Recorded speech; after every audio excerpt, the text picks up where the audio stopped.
Εδώ σου λέει είχε πολλά ζώα κάποτε. Πού εδώ?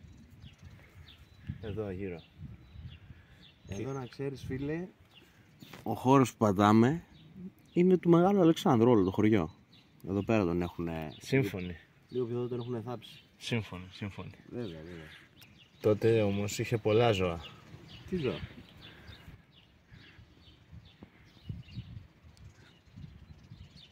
Όρθια. Όρθια. Όρθια ζώα έχει και τώρα. Τώρα απλά είναι λίγα. Εντάξει. Τι, δεν έχει δουλειές ρε φίλε, που να βγει ο κόσμος θέλει να δουλέψει. Φεύγουν όλα τα ζώα και πάνε στην Αθήνα. Να βοσκήσουν. Ε?